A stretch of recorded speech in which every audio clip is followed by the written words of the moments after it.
Hey, welcome! Today we are going deep on something you probably see every single day: sugar.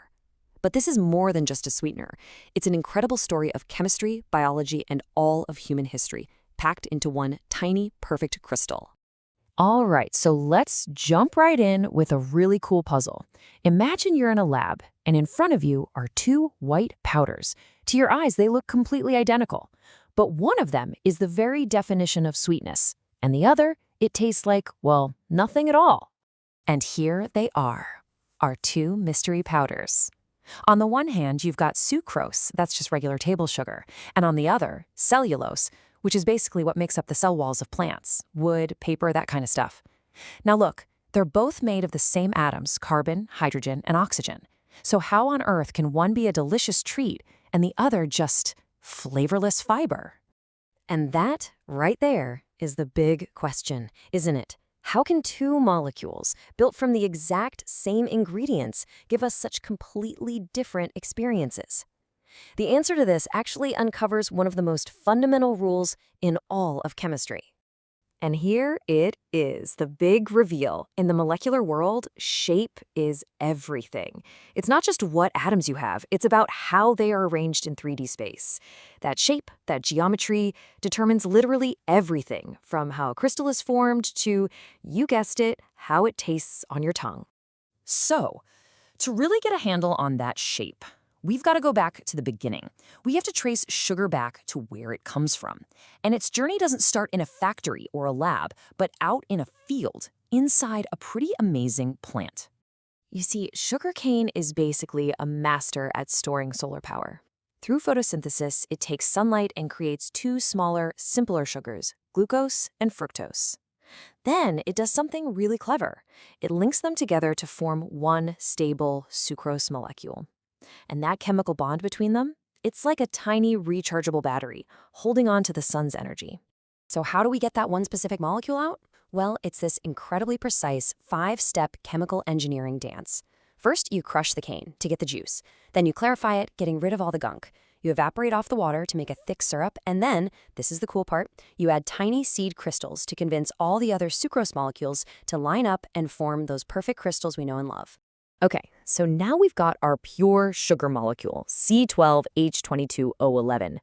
And this is where things get even crazier, because even when it's a pure substance, just changing its physical form can create wildly different textures in our food. See, on a microscopic level, a sugar crystal isn't just a random pile of molecules. Oh no, it's a crystal lattice, a perfectly repeating three-dimensional pattern. Think of it like billions of tiny building blocks, all locked together in a perfect grid by hydrogen bonds, creating that hard, geometric shape. And this just shows how we can play with that structure to make totally different foods. Take rock candy. You get that by cooling sugar syrup super slowly, giving the molecules plenty of time to find their place and form big, orderly crystals. Cotton candy is the exact opposite. You melt sugar and spin it so fast that it cools instantly, trapping the molecules in a random, chaotic web of glassy fibers. Same molecule, completely different worlds. And this is the magic number. You heat a sugar crystal to 186 degrees Celsius, and that whole beautiful, ordered structure just collapses. The bonds break, the lattice melts, and the molecules are set free as a liquid, ready to be reshaped into something totally new. Okay, so we've got the crystal's physical form down, but now let's connect its molecular shape directly to our own biology. I mean, how does your brain even know that this specific shape means sweet? Well, your tongue is covered in millions of these little things called taste receptors. The one that detects sweetness, T1R2/T1R3, is basically a protein that acts like a tiny microscopic lock. It has a very specifically shaped little dock, a binding pocket, that's just waiting for the right key to come along. And that's all taste really is, molecular pattern recognition. When a sucrose molecule floats by and bumps into that receptor, its unique shape, the key, fits perfectly into that binding pocket, the lock. That perfect fit triggers a tiny electrical signal that zips up to your brain, which immediately goes, aha, that's sweet. And this brings us right back to our original mystery. This is exactly why cellulose is tasteless. The sucrose molecule has this compact, specific shape. It's the perfect key. But the cellulose molecule? It's a long, straight, linear ribbon. It just can't fit into the lock. So no fit, no signal, no taste. Simple as that. You know, this whole lock and key thing is also how artificial sweeteners work. Molecules like aspartame are made from totally different stuff than sugar, but they're molecular imposters. They have been brilliantly engineered to have the precise shape needed to fit into that exact same sweet receptor, basically tricking your brain into thinking you're tasting sugar. So we've covered the chemistry, we've covered the biology, but the story of sugar is so much bigger than that. Let's zoom way out and see how this one tiny molecule literally changed the course of human history. For almost all of human history, sugar was this incredibly rare, expensive luxury. As you can see here, the growing demand for that sweet taste drove global exploration. It fueled entire empires, and it became a huge reason for colonization. It really wasn't until the Industrial Revolution that it became cheap enough for everyone, and that completely transformed how the entire world eats. But that raises a question, right? What is it about this one sensation that made people go to such incredible lengths? Why do we have this intense, universal craving for sweetness? Well, the answer is buried deep in our evolutionary past.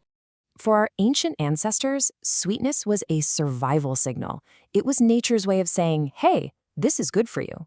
It told them that a food, like a ripe piece of fruit, was packed with energy and wasn't poisonous. So the ancestors who sought out sweet things got more calories, they survived, and they passed on those genes. Our modern sweet tooth is really just an evolutionary echo. And this brings us to what I think is a really important final point. That molecule, C₁₂H₂₂O₁, isn't inherently good or bad. It doesn't have an opinion on history or health or anything else. It just is. The sucrose molecule simply has a shape that happens to fit a receptor in our tongues and a bond that happens to store energy. It's the human choices that we've wrapped around it, the history of how it was produced, the economics of its trade, and the way we choose to consume it today. That's what creates its massive impact on our world. So, the next time you see a spoonful of sugar, maybe you'll remember the incredible story that's packed inside each of those tiny crystals. A story of solar energy, chemical engineering, molecular geometry, and thousands of years of human history. And it makes you wonder, what other everyday things all around us have an amazing, hidden story just waiting to be discovered?